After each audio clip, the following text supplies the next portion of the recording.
할렐루야. 3월 18일 토요일 날마다 주께로 큐티 가이드 시작하겠습니다. 오늘 본문은 잠언 8장 22절에서 31절 말씀이며 제목은 창조주의 지혜입니다. 흔히 지혜는 경험을 통하여 얻은 세상 사는 이치라고 알고 있습니다. 국어사전에도 사물의 이치를 빨리 깨닫고 사물을 정확하게 처리하는 정신적 능력이라고 나옵니다. 그러나 지혜는 더 나아가서 인생을 꿰뚫어보는 통찰력을 말합니다. 오늘 말씀은 로고스 선제설로 유명한 말씀입니다.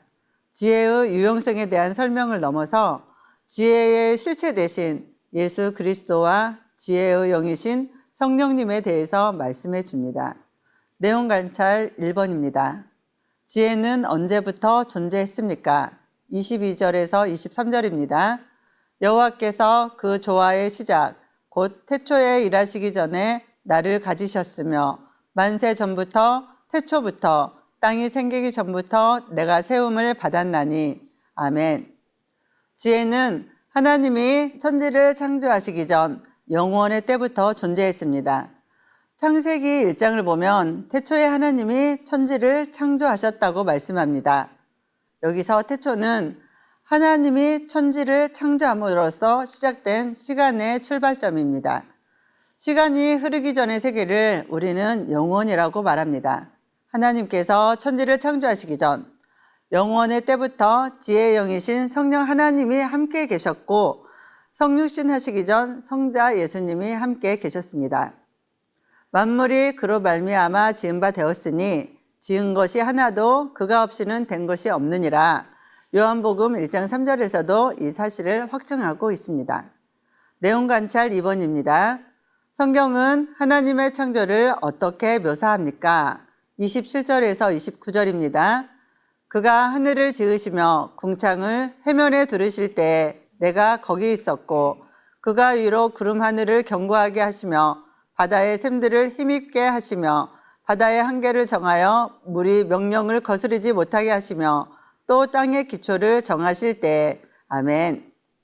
하나님께서는 무에서 유를 창조하시고 말씀으로 천지 만물을 창조하셨습니다. 첫째 날 빛이 있으라 말씀하시며 빛을 창조하셨고 둘째 날 궁창을 만드셔서 궁창 위의 물과 궁창 아래의 물로 나누셨습니다. 그리고 바다 가운데 육지가 솟아나게 하심으로 바다의 한계를 정하셨습니다. 땅 위에 식물과 동물이 자라게 하시고 물속에는 물고기가 헤엄치며 하늘 위에 새들이 날게 하셨습니다. 진화론자들이 이야기하는 것처럼 단세포 동물에서 다양한 종류의 동물들로 진화되어 나온 것이 아닙니다. 우리 하나님께서 처음부터 모든 동식물을 각기 종류대로 창조하셨습니다.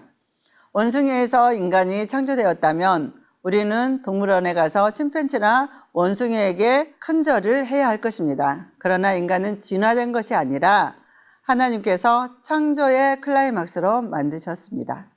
29절에 바다의 한계를 정하시고 물로 명령을 거스르지 못하게 하셨다는 말을 통해서 하나님께서는 모든 것을 창조하셨을 뿐만 아니라 만물의 질서와 모든 체계를 정하고 그를 통하여 우리가 편히 살도록 균형과 질서가 잡힌 세상을 만들어 주셨습니다. 이것이 바로 하나님의 은혜이며 능력입니다. 내용 관찰 3번입니다. 하나님께서 세상을 창조하실 때 지혜는 어디에서 무슨 역할을 했습니까? 30절, 31절입니다.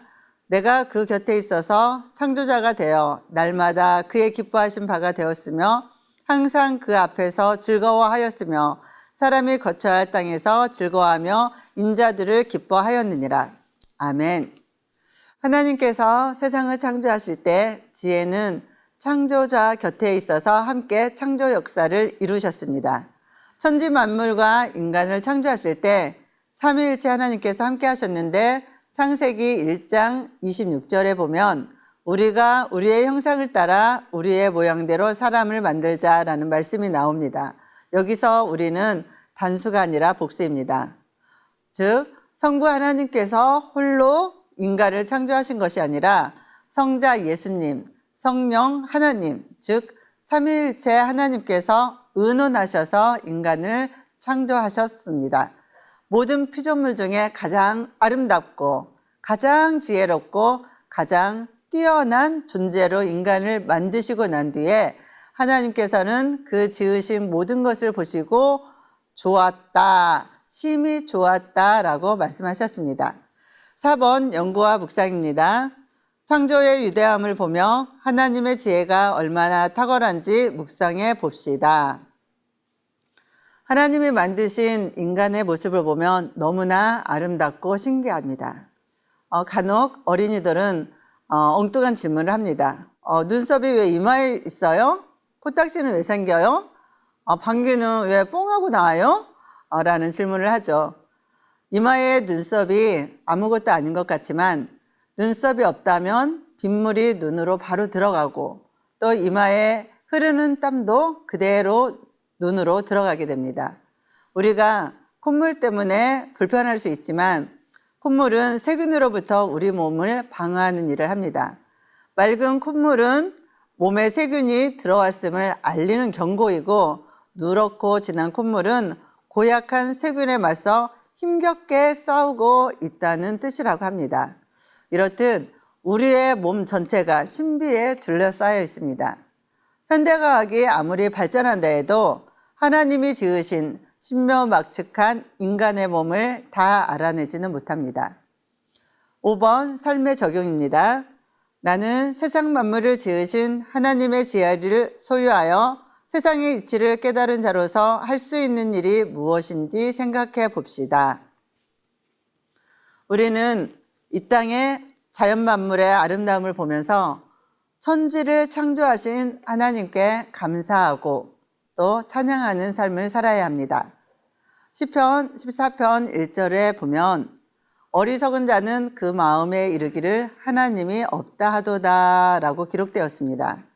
이렇게 불신자들은 하나님이 만든 이 아름다운 세상을 보면서도 하나님을 인정하지 않습니다.